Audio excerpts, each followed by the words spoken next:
Hi, I'm Joe Walensky, Program Manager for ConveyUX, which is Seattle's annual user experience conference going into its sixth year, coming up February 27, 28, and March 1. And I get a chance to speak with our many very interesting speakers as a preview.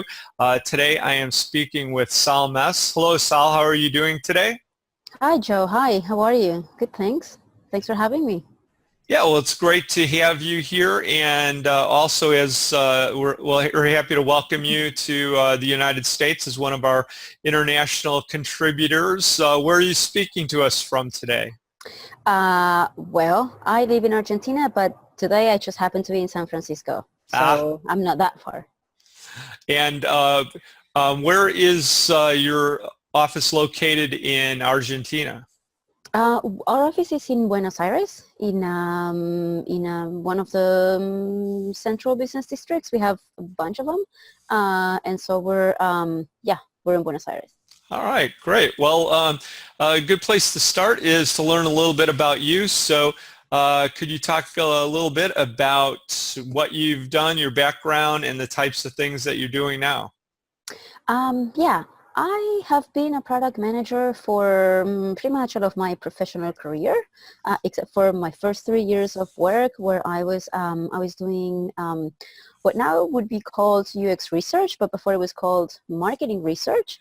So I have being a product manager, I started doing UX before it was called UX, and having had those 3 years of marketing research, it was very easy for me to transition that into user research. So yeah, that's pretty much my background. I come from, unlike many of the UX practitioners today that come from the design background, I have more of a business background. I studied advertising, but also I then did a major in business administration. So I have more of that business background. Well, we'll talk about the session that you're going to do at the conference, but are there any new fun and interesting things going on in your work life that you might want to talk about?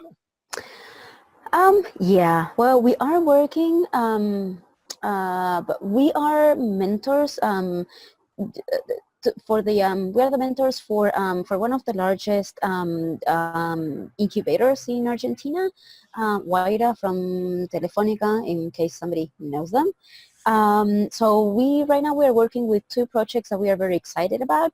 One is working with an IoT product. It's like Google Analytics, but for physical spaces, like measuring people flow and what they do in stores.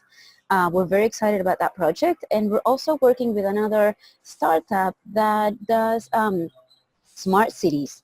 We are working with them in trying to set up and configure and provide value to cities in regards to measuring transportation. So that's another very interesting project, being able to have an impact in the traffic of different cities. Oh, I was just curious about your, being a part of user experience community and what it's like in Buenos Aires in Argentina for the profession. Do you notice differences between how things are organized in your area as opposed to what you might see in San Francisco or other parts of the world? Yes. The good thing, I just came back from speaking at another conference called ISA, Interaction South America, which is one of the largest, not one of, the largest interaction design conference in Latin America. And last year, in 2016, I also participated in Interaction 16 in Helsinki. And so in other countries in Latin America and in other countries in Europe and in the US, the good thing is that everybody has the same problems, which is good.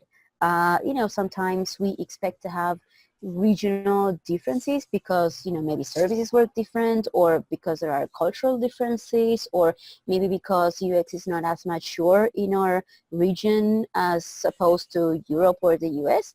But the good news is that we have the same problems. We encounter the same problems with products, with clients, with people. So that puts us on on the same level, and we can have the same conversations, and we can learn from other countries and regions as much as they can learn from us. Well, yeah, thanks for that observation. It's good to know that we have that kind of compatibility. I want to mention your topic, which is titled Designing for Decision Making. So what can we expect to see from that session? Well, I chose that topic because more and more, the more you work with clients, and this goes back to your previous question about what are the things that you observe in working with UX. As designers, even though I'm not a designer, I include myself in the designer category. As designers, sometimes our main job is to solve design problems. But sometimes in order to be able to solve these design problems, we need to solve design client problems. Instead of design problems, we need to solve client problems. And sometimes our hard skills, as in design, interaction design, and UX, and all of that, doesn't matter if we don't manage the client first. So sometimes, I'm going to talk about different client typologies, and how different client typologies may make you plan your work differently, and you need to learn how to manage the client in order to then be able to manage the project. So help the client make UX decisions. Even though we make the big UX decisions, help them make the decisions so that they can approve your work so that you can then work on the project. I don't know if that made sense or not.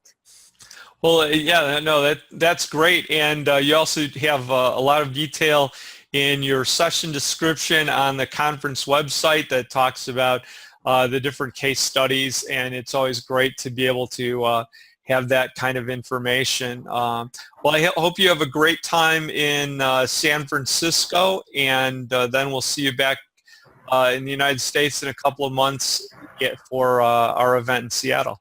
Yeah, I'm very excited to be coming back. So yeah, and visiting Seattle again. I've been to Seattle before, and I loved it. So it's going to be great to go back to Seattle again. All right. Well, thanks a lot, Sol. We'll talk to you later. Bye-bye. Thank you, Joe. Thanks.